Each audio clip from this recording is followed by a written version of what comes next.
Today's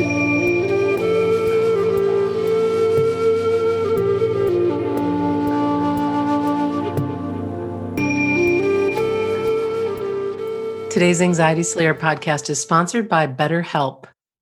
Are stress and anxiety interfering with your happiness? Have you been considering seeing a therapist, but you're not sure where to start? BetterHelp will assess your counseling needs and match you with your own licensed professional therapist so you can start getting the support you need online in under 24 hours.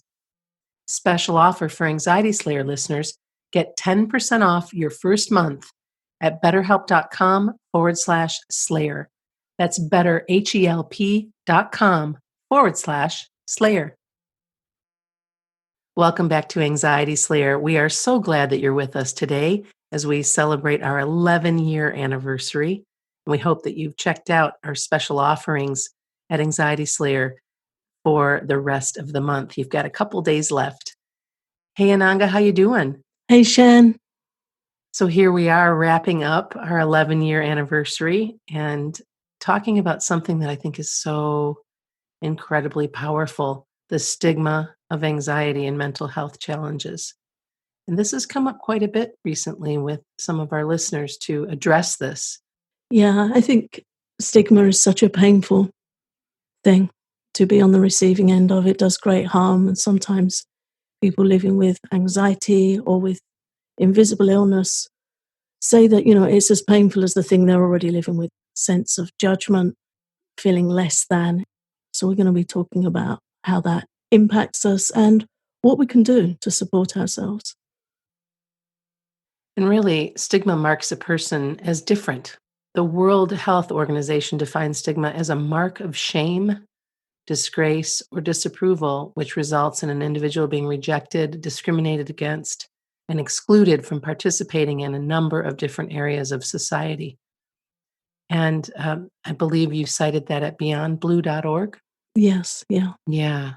And, just reading that and thinking about some of the things that we've witnessed over the years, and even more personally, some of the things that I've watched my daughter experience as she's been navigating through some anxiety issues in her young life. And it's really true. People who don't understand, or who are in that judgmental place or that poor perception place, will often think that this is something that, suck it up. Yeah. What's wrong with you? Or that kind of thing. Yeah, stigma exists between individuals as a perception of difference, and that never feels good. And when that idea of difference is applied to our mental health, it can make us feel isolated, or there's that pain of feeling perceived as weak or less than or less able to cope. Right, which is so not true. Yeah, and we can already be doing it to ourselves.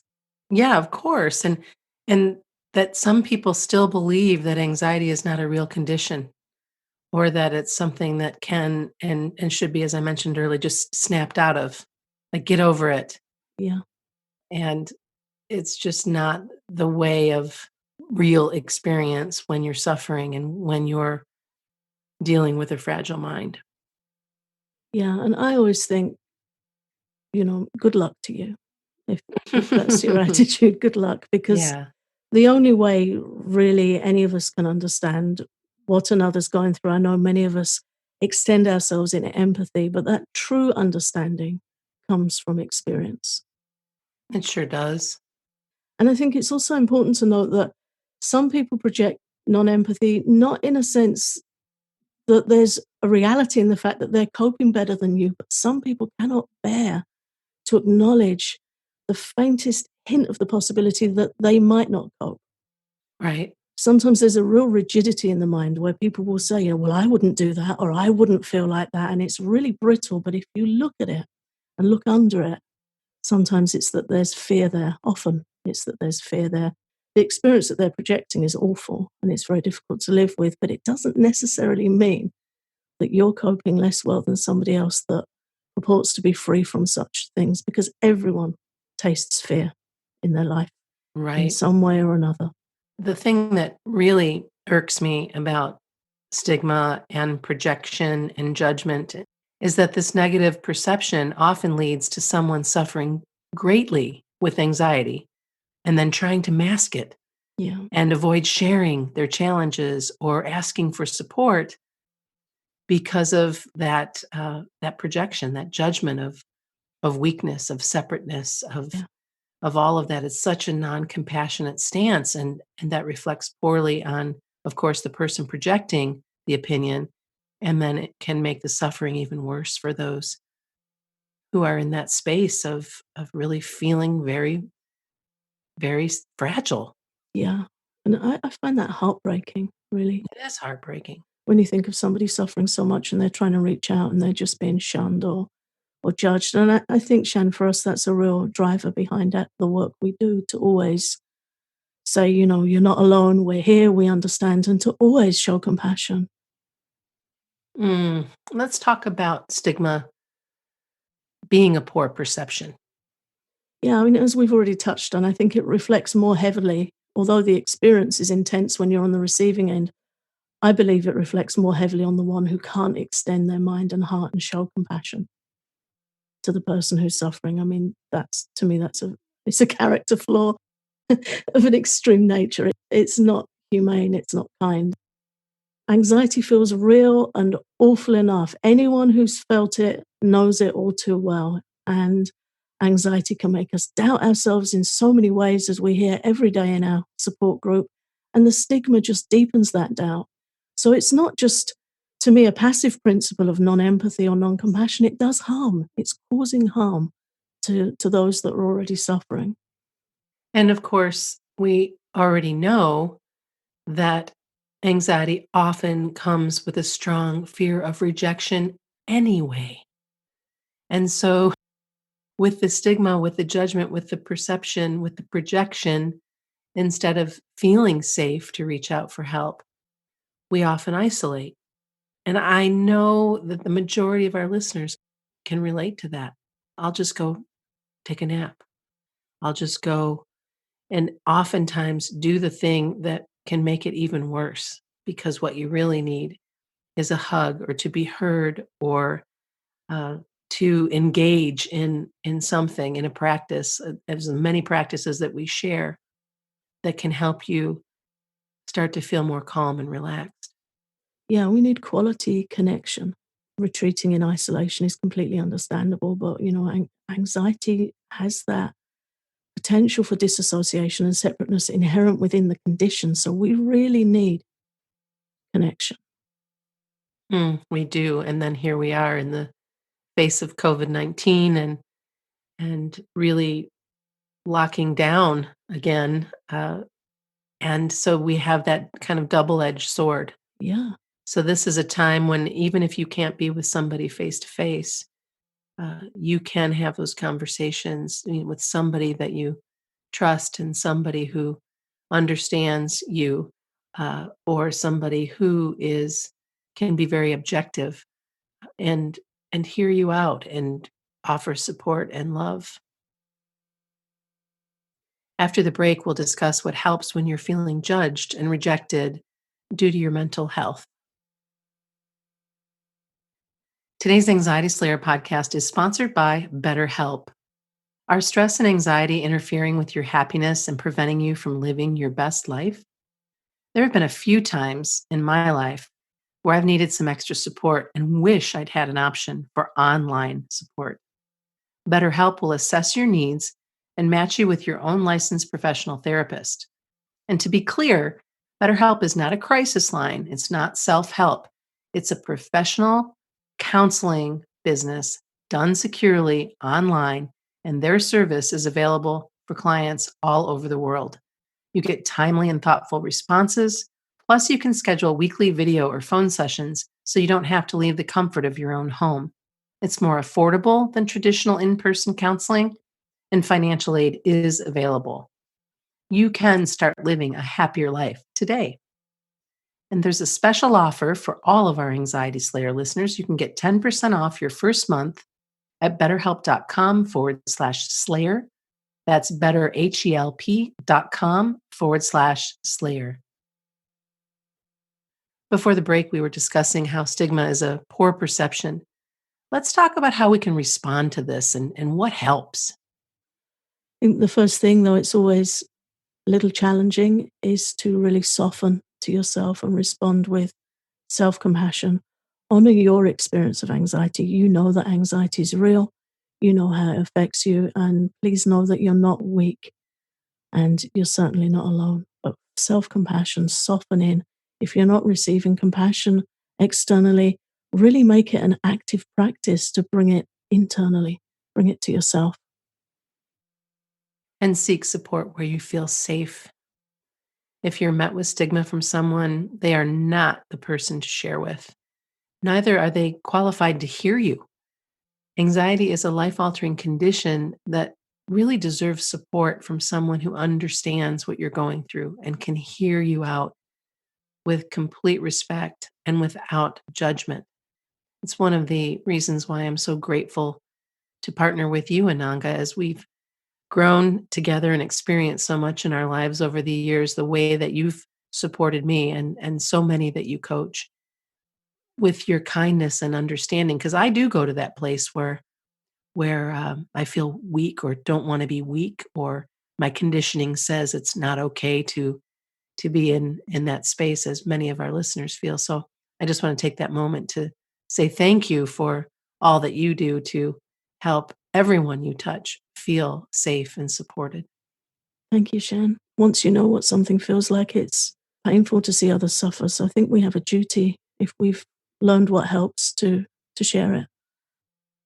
You know, in the past, I've shared that I'd had an anxiety episode, a really heavy one actually, that was one of those magical days where it came up and got me apparently out the blue. I sat opposite this counselor and she just stared at me. And I was looking at her thinking, you have no idea not only what an anxiety attack feels like, but how to support it, how to show compassion, or how to give tools. So that's the thing I love about any form of coaching, is a coach is someone who knows how to do what you want to do. So in the case of anxiety, knowing how to stop an anxiety attack, knowing how to understand the different ways that the mind works. And the teachings from Ayurveda are just gold in that regard, because when you say to me, you know, I can go to that place where I'll start picking myself over or thinking, you know, come on, I just haven't got a handle of this. Hmm. There's a little bell in my head says, pitta mind. That's bitter. So that's a tendency that's there. And I like it that you said conditioning, because it is conditioning and conditioning can be worked with and it can be changed. Hmm. So there's all these clues in our languaging and in the way we express anxiety, whether we know, okay, this is pitta, one of the mind types in Ayurveda that's got the upper hand here, or this is vata. And then we know how to respond to that and how to support it. And that's just such a beautiful part of Ayurveda, is that deep compassion and deep opportunity to really understand ourselves and support ourselves and work well with our nature, rather than fighting with it or feeling that it's not up to scratch, because that's never the case. It's just, don't try and be a leopard if you're a rabbit. Be a great rabbit. It's just knowing who we are and doing the best we can with it. Yes. And remembering that the mind, our mind, all of our mind, not just the person who experiences anxiety, are delicate and easily disturbed. And Ayurveda teaches us that we don't all have the same level of mental resilience, but this isn't seen as a weakness, but rather a tendency or a quality in the mind that needs support. And that's why we share so many different exercises and tools and courses and all of the podcasts and everything, because when you start to dial into your mind and have a better understanding of how to be sweet with it and how to support it, it's amazing how much better things get. Stigma is a brittle perception that doesn't make allowances for the formative experiences, conditioning, or traumas of others to leave their impression. Yeah, we have to make allowances for the things we've been through are going to affect us. They're going to shape us. They can inform us and teach us as well. And that's the ideal, that we learn deeper compassion, we learn deeper empathy, we take the knowledge from the experiences we've been through and we learn to work with and release the trauma. And we can do that. We can learn to release trauma from our body and our mind. And that's definitely work that we should embark on. Eastern sciences like Ayurveda, yoga, and energy psychology, which is the science behind EFT tapping, they all give understanding on the impact of anxiety and trauma in our lives. And they also offer support on how to release trauma and how to support and release anxiety. So there's work to do, but we can do it. And I think the key thing when challenged with stigma, when we receive those responses from others, is to find people who do understand, whether it's in a book, in a support group, on a podcast, or with a really great friend. Find those that do understand and have the conversations you need to have where they're safe, but also be kind to yourself. Everyone's struggling with something, whether they can bear to show it or not, or whether they fully realize it or not. Everyone's carrying something, and it's brave to live with anxiety. I like the quote that says, courage is fear walking. Courage doesn't mean that you're not scared. It means you're scared and you do it anyway. And for anxiety sufferers, they're living like that every day. Yeah. So go where you can be heard, go where the stigma isn't present, and get the support you need and you deserve. Mm. Thank you so much for this conversation. I'm glad that we had this chat, and we're so grateful for all of you who listen in every single week. As you may know, this month we are celebrating our 11-year anniversary, and we're having a huge sale on all of our anxiety relief courses. If you've been thinking about a course, mulling it about, now is the time because you have 2 days left to get 50% off all of our online courses in the Anxiety Slayer Academy. Visit anxietyslayer.com or anxietyslayer.teachable.com and explore our course offerings. And if you find a course that is a good fit, all you have to do when you check out is use the coupon code half price sale and you'll get 50% off.